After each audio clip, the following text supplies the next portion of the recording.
नमस्कार। 7वें विश्व योग दिवस के अवसर पर आप सभी के उज्जवल भविष्य की कामना करते हुए इस विश्व की शांति के लिए हम विश्व समाधान मंच प्यारा उत्तराखंड से आपका स्वागत करते हैं। आज से ठीक 7 साल पहले 21 जून 2015 को पूरे संसार में विश्व योग दिवस मनाया गया और आज 7वां विश्व योग दिवस है। 2014 में संयुक्त राष्ट्र संघ ने संसार में लोगों के शारीरिक, मानसिक और परम शांति के लिए ये योग को आत्मसात किया था और अपनाने का काम किया था। तो आज सबसे पहली बात है, योग की क्या जरूरत है, योग क्यों जरूरी है। क्या केवल आसन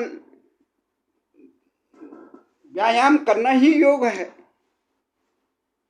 योग का मुख्य अर्थ है जोड़ना। किसे जोड़ना? ये हमारा जो शरीर है, ये शरीर को प्राण से जोड़ना है, प्राण से परमात्मा को जोड़ना है और इस पूरे को उस चराचर सृष्टि से जोड़ना है। इस संसार में मनुष्य या जीव जंतु का जीवन क्यों हुआ? इस संसार में इस सृष्टि के रचनाकार कौन है? इस अनंत कोटि ब्रह्मांड की रचना किस अर्थ से की? इस गूढ़ रहस्य को सही अर्थों में जिसे शिक्षित कहते हैं, शिक्षा केवल किताबों का अक्षर ज्ञान ही शिक्षा नहीं है, व्यवसायिक बुद्धि ही शिक्षा नहीं है। आज वर्तमान में ये समझा जाता है जो अक्षर ज्ञान हो, व्यवसायिक बुद्धि हो, धनार्जन कर चुका है वही शिक्षित है, परंतु शिक्षित वो नहीं है। शिक्षा का मूल तत्व है जो अपने खुद को जान गए और इस संसार के, इस सृष्टि के रचनाकार से अपना एकात्म कर पाया, वही शिक्षित है और इसी को जोड़ने का नाम योग है। और सारे सृष्टि में भौतिक, मानसिक, भावनात्मक, आर्थिक व आध्यात्मिक जुड़ाव को, उन्नति को के लिए है योग जरूरी है। और योग के आदि योगी भगवान सदाशिव को कहा जाता है, आदि योगी है जो चिर योगी है। और वो योगेश्वर, योगियों का भी जो ईश्वर है वो भगवान कृष्ण को कहा गया है। भगवान कृष्ण को योगेश्वर के रूप में धारण किया गया। योग के बारे में योग के 4 प्रकार बताए जाते हैं। राजयोग है, दूसरा कर्म योग, भक्ति योग और ज्ञान योग। राजयोग के बारे में पतंजलि ने, महर्षि पतंजलि योग के उच्च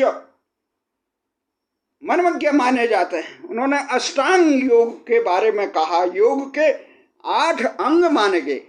कहा है ये यम नियम, आसन, प्राणायाम, प्रत्याहार, धारणा, ध्यान, समाधि, ये 8 अंग माने गए। और योग के प्रकारों के बारे में ये कहा गया है कि अनुशासन में रहे, ये नियम है। यम शब्द पूर्वक रहे, आसन है, प्राणायाम है, श्वासों में नियंत्रण करना है, और प्रत्याहार इंद्रियों पर नियंत्रण, धारण, एकाग्रता, ध्यान और समाधि, उस समना, उस परम तत्व में समना ही समाधित्व है। और राजयोग के बारे में कहा गया, ध्यान इसमें सबसे बड़ा है, आसन ध्यान। कर्मयोग, कर्म सेवा भाव, जिसमें सारे सृष्टि को परमात्मा का स्वरूप मानकर उसमें सेवा करना। और भक्ति योग जड़ चेतन वासुदेव सर्वम को मानकर भगवान की भक्ति में समर्पित होना, ये भक्ति योग है, ये मन का योग है। और ज्ञान योग जो होता है बुद्धि का योग है। ये योग प्राय सूर्योदय से 2 घंटे पहले और सूर्यास्त के समय करना चाहिए और खुली हवा में करना चाहिए और खाली पेट और स्नान करके योग करना चाहिए। योग है उस परम तत्व की प्राप्ति के, जो योग का मूल तत्व है कि परम तत्व की प्राप्ति के लिए, अपने आप को जानने के लिए, सारे विश्व के कल्याण के लिए, वासुदेव सर्वम, जिसमें भारतीय संस्कृति में यह कहा गया है सर्वे भवन्तु सुखिनः सर्वे सन्तु निरामया सर्वभद्राणि पश्यन्तु मा कश्चित् दुःखभाग्।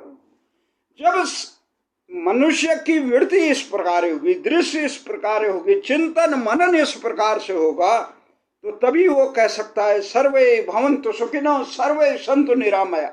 नहीं तो ये देखा गया संसार में जितने शासक नौकरशाह से लेकर जो जिस पद पर है, यहाँ तक सन्यासी, साधु सन्यासी, धर्माचारी से लेकर कर्मचारी, शिक्षक, चिकित्सक, प्रशासक और समाज सेवी, ये सब कहते तो ये हैं, पर लेकिन अधिकांश किस वृत्ति में लगे रहते हैं? केवल अपने अयम निज वयोवेति गणनाम लघुचेत साम।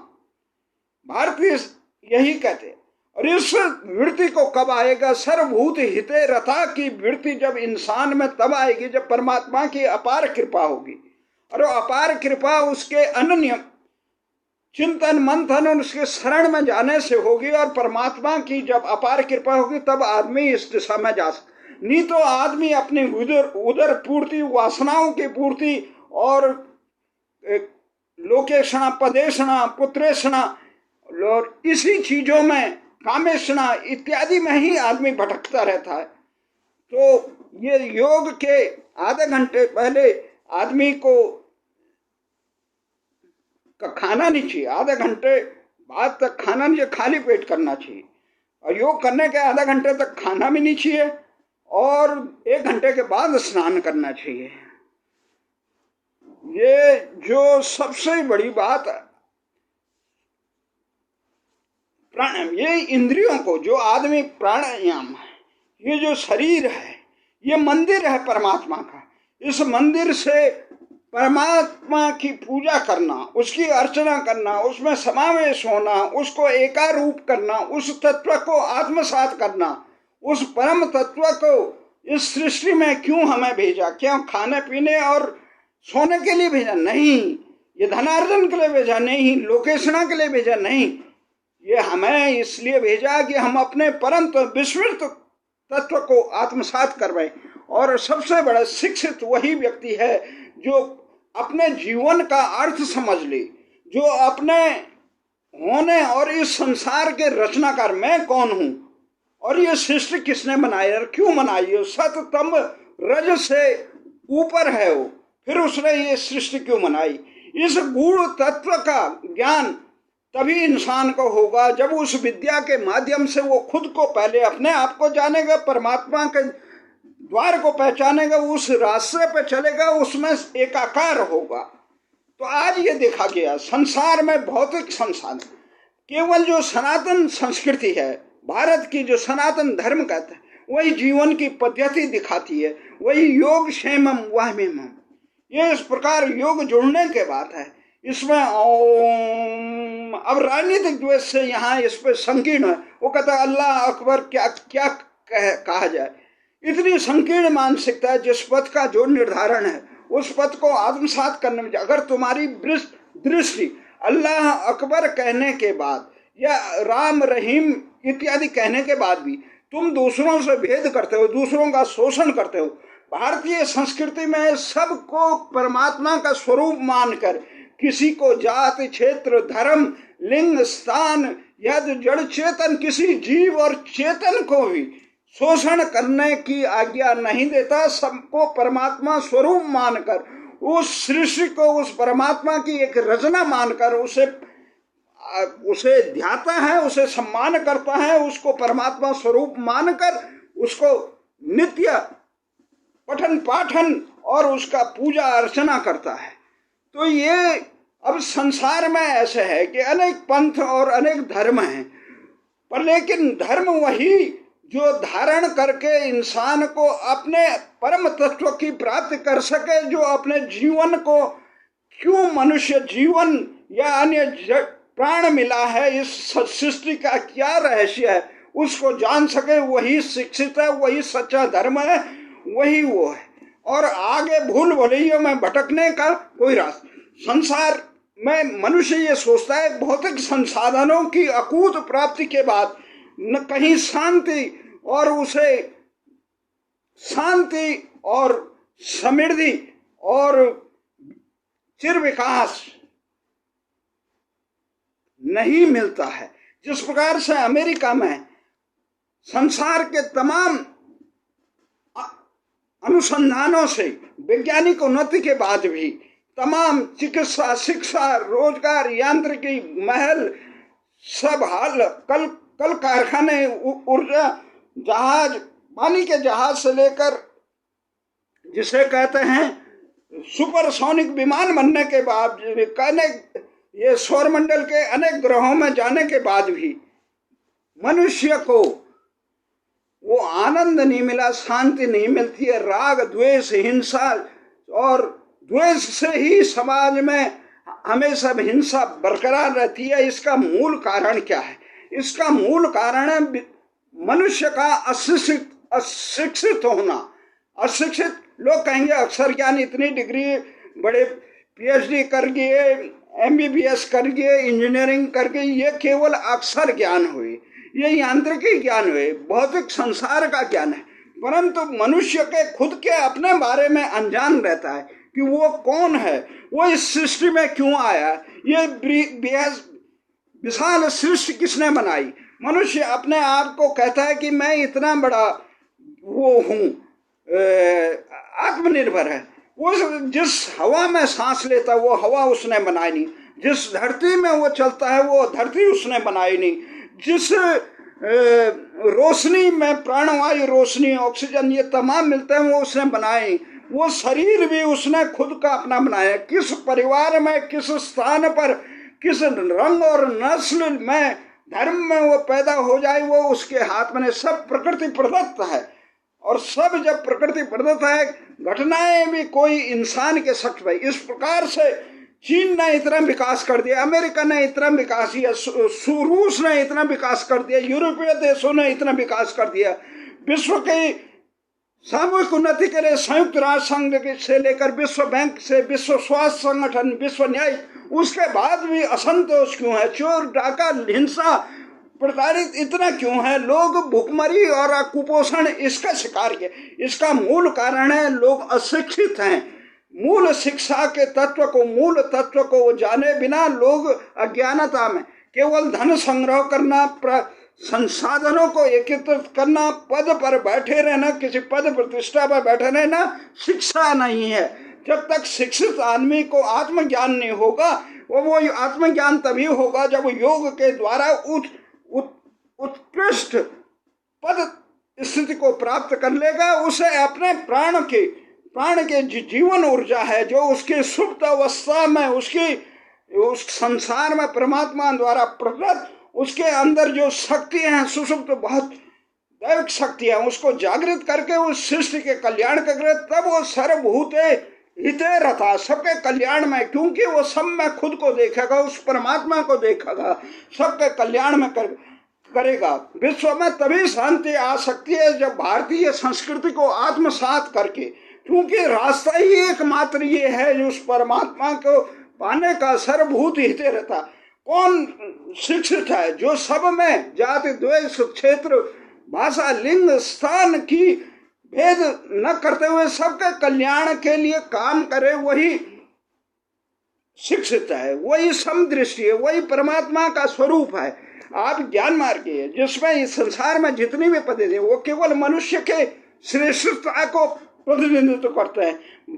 बाकी भारतीय संस्कृति जो जड़ चेतन में परमात्मा तत्व को मान के सबको समान मानता है, सबके कल्याण के लिए जीवन को समर्पित करने का आदर। इसलिए भारतीय संस्कृति में जो भारत में देश का पतन का मुख्य कारण 1947 के बाद, जहां आर्थिक रूप से भारत पिछड़ा हुआ है, औद्योगिक दृष्टि से पिछड़ा हुआ है और तमाम शैक्षणिक दृष्टि से पिछड़ा हुआ है, इसका मूल कारण है भारत अपनी प्राचीन जीवन संस्कृति को छोड़कर, ये जब योगा, विदेशियों ने योग कहा था, हम योग के प्रति आत्मसमर्पण, योग को प्रतिभ्रष्ट करके हम योगा कहते हैं, राम को प्रतिभ्रष्ट कह के उसका उच्चारण रामा कृष्णा कहते हैं, इंडिया कहते हैं, जबकि भारत को मिटा दिया हमने, भारतीय संस्कृति को मिटा दिया, भारतीय खान पान को। आज भारत में चिकित्सा का अभाव इसलिए है क्योंकि भारत ने जो सुलभ चिकित्सा, प्राकृतिक योग, योग नियम, आसन, प्राणायाम इत्यादि से